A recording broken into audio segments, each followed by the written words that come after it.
Hello, dear family and friends, and anyone else who sees this video.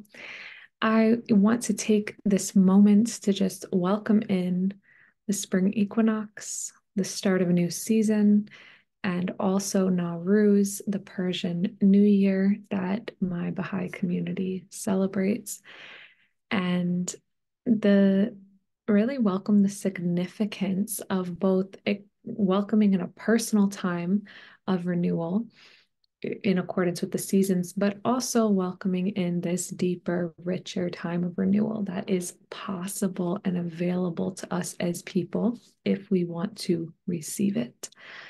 So today is particularly significant for me as someone who has chosen to study the Baha'i faith, which is an expression of now being a moment in history where the moment that a lot of religions have prophesized about has actually come into fulfillment. And we are in a time of experiencing, building, working toward greater peace if we want it. And then also the pursuit of divine feminine healing and the belief that, again, this is a new age and a new time where the feminine qualities are needed and are dominating. So in I want to kind of go back and speak to this time for the last couple of years for me. Last year, I was in the Netherlands at this time, and I got to reconnect with a woman who I had met. I was going to a wedding for people I'd met in Thailand years prior. I was reconnecting with a woman who I'd never met, but only met online, and chose to re-meet up with her because she had all this kind of feminine things, healing and support in her house. And she took me to a dance called an Ostara, a celebration of spring that was traditionally a pagan holiday. And at this dance, I was surrounded by these Dutch women basically singing, "Welcome to the Sisterhood." And this was so beautiful because in any journey of recovery of your identity, it's always more than just where we've come from. It's also where we're going, but there is power in actually returning to places where we have roots. And my background is Dutch. And so getting to be in this room received by all these women was very powerful. And I made this commitment that I would like come back and revive the feminine here. It's been a slower journey than that, but it was a beautiful, beautiful start to this moment a year ago. Prior to that, I was living in Hawaii. I had chosen to move to Hawaii to study spirituality and also come closer into this relationship with energy and with kind of this concept of ancestors at all. So now that I think about it, it's interesting that I went to Hawaii to learn about ancestors, and then there I am in the Netherlands. Okay, when you set intentions, life takes you places. I also wanted to be like a separate place from where I grew up so that I could study the Baha'i faith, since I knew it was going to be contrary to the things that I was raised in. And so there was 2021, going through the Baha'i fast, 19 days of fasting to welcome in the new year. And the year prior to that, I was living actually in New York City, reconnecting to the house that I grew up in as I processed the death of my brother still, and stayed with some old family friends and chose to do that fast for the first time. And really in 2021 was experiencing this initial like, okay, there is a lot more to the religious framework that I grew up with. There's more happening in the world than I'm aware of. There's more historical context than I'm aware of. And in fact, I actually believe that we are in a new time period. So, and all of this, like each of these times have been very potent, but all of this actually began the year that my brother died in 2019 on a beach in Mexico where I had this like electric understanding that the divine feminine was a feeling, a sensation, a knowing, a current running through things, and that this experience of our world was going to radically change, that I could be a part of it, that I could help foster it. I had this heightened awareness. I, at that moment, met another stranger who mirrored back much of this back at me. His mother had also committed suicide, and he also is very interested in having technology help advance us as people. And then it was after that time that I went into a bit of a depression. And then these years came after that. So my springtime really came from my dark period and my winter, but I got that inkling first, and that little inkling really came at a time when I was processing death, where everything felt very open, and I really wondered, was really clinging on for life. So I share all this to say what's beautiful about this year, 2024, is that while I have a lot of consternation about the exact steps, who knows their exact steps? Some people do when they really know what they want. While I have some unknown about what exact steps I need to take or what this is going to look like, what has happened over the last 5 years? March 20 is also the anniversary of my brother's birthday. So my brother would be 26 this year on March 26th. Oh, it would have been his golden birthday. Beautiful. Everything that's happened the last 5 years has kind of, like, the roller coasters and the depths and the heights and the pain and the love. It's all created. It's like a crater. That's all I can describe. It's like a crater there that now new can enter. And as a human, what I'm offering the world in my businesses and stuff is connecting with creativity, connecting with the unknown, connecting with the mind. That's what my 3 different businesses are: health, wealth, well-being, go into attention, go into sexual healing, go into creative embodiment and systems change. But all of these, they are just textures of a deeper process that I have been going through, of really being able to deconstruct my relationship to my mind and body, to the world that I'm living in, to our perceptions of what religion is, and to the potential for greater trust and intimacy. And I guess I just feel excited. I feel excited in a way that I I haven't prior, because there's just been so much heaviness and so much that had to be worked through. And in the last year in particular, since really getting into feminine healing and embodiment and learning how to release emotion and learning how to reclaim what I feel this earth is desperate for, but has systematically shut down,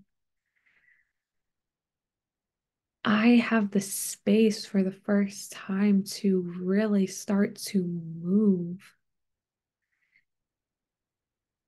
around me. And I just didn't feel that for years. For years, it was just like, what's happening here? What's happening here? What's happening here? And I know to others, it looks like, well, I still tend to be more others focused. I'm hosting, I'm doing things. But for me, it's been a very internal journey. And right now, 2024, this is the first spring where I feel I truly have the ability to just hold myself and honor that every single part of this has been part of the process, and own that I am choosing to lead. And I think that's the difference, is that I almost wanted all these years like a purpose to come out of the sky.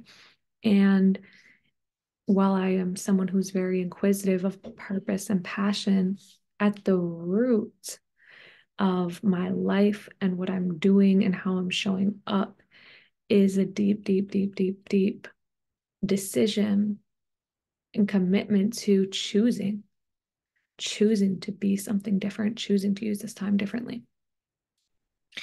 So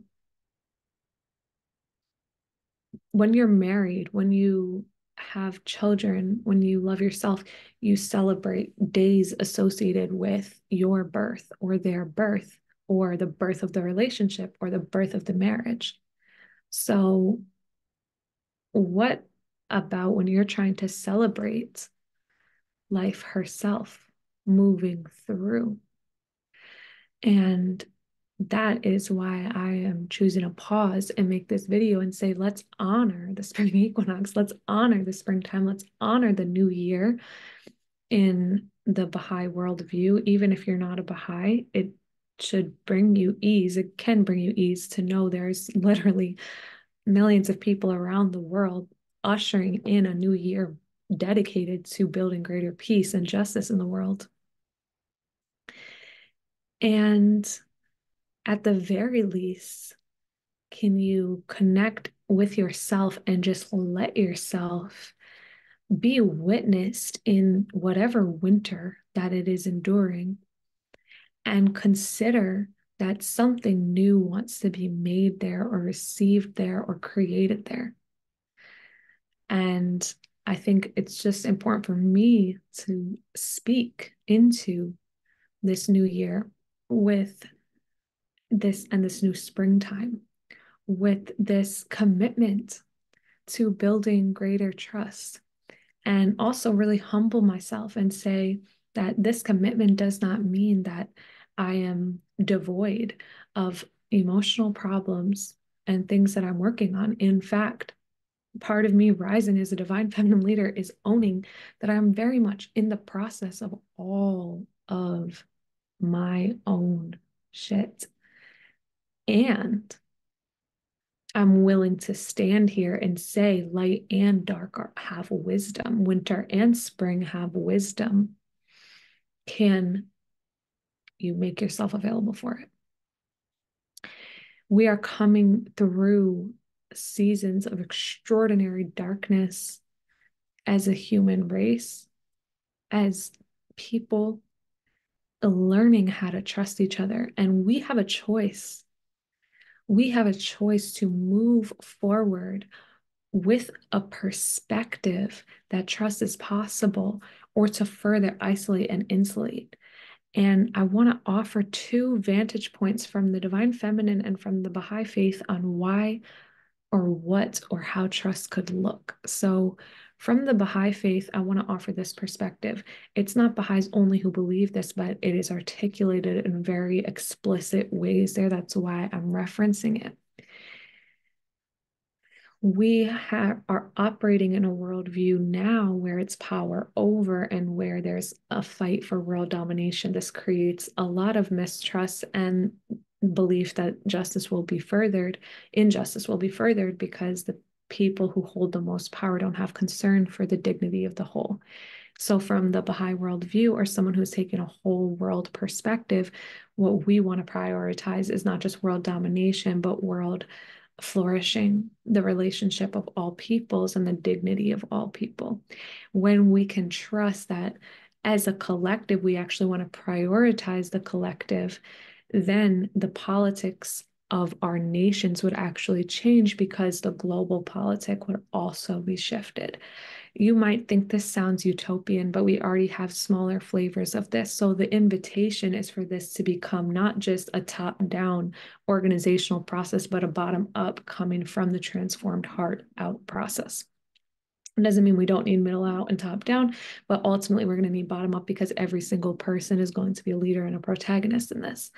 Now, from the divine feminine view, we hold the perspective that while domination and violence might have been a part of human history prior, or the particular destruction of the feminine, now we are in the period of higher consciousness. We are in the period of the need for the greater skills of compassion, emotionality, gentleness, connection, vibrancy, interdependence. We are moving beyond the either or mindset and into the multidimensionality. We are moving from the 2D, the 3D into the 4D and the 5D. And with all of this, every single way that we approach problems and even our understandings as things are now is going to shift. So when you think, well, how could the world view shift in given how stuck it is now, then lean into the divine feminine and hold that there's principles and powers. If you look at the power of the creative womb, it's not operating on how your logical mind makes sense, right? There's other things at play, and that's what the invitation of the divine feminine is. And if you start going over in the divine feminine and you're thinking this world's a little all over the place, there's a lot of stuff going on here. Where's the order? Where's the logic? Come back and look and study the history of religion and the relationship of religions and this guidance at the heart, not of the way humans have enacted it, but at the heart, inviting humans into a perspective of greater trust. And if you don't want religion to be a part of it, then you can also examine just the concept of unity consciousness and that all human consciousness is inherently connected. And when we lean into the prioritization of the whole, then the way that we even think and order things shifts and changes. So with that, those are just two vantage points on viewing not just your daily life, but the entire context that you're living in from a place of greater experimentation, excitement, and trust. And these two perspectives, they don't free us from the pain of our current social systems, of our current lives immediately. However, we know that when our attention changes, in yoga we call attention drishti, where we're looking, we know that when our attention changes, the experience that we're having actually changes. So these are just two places that you can choose to put your attention on as you enter into this new year, this new spring season. If you have questions, reflections, thoughts, please comment below, or please message me, share with me. I believe in a world with greater trust. I believe there is information all around us, but we need to attune, make space, create discipline, create new patterns, allow emotion to be felt, choose to study, choose to look beyond the screen, choose to listen, choose to make eye contact, choose to feel, choose to remember, choose to see. We can do this. You are not alone. Stay connected to the heart, learn about your body, tune in, meditate and disconnect from the outside noise, listen, listen, listen, and let yourself be held. We got you. You are not alone. And something more is here for all of us.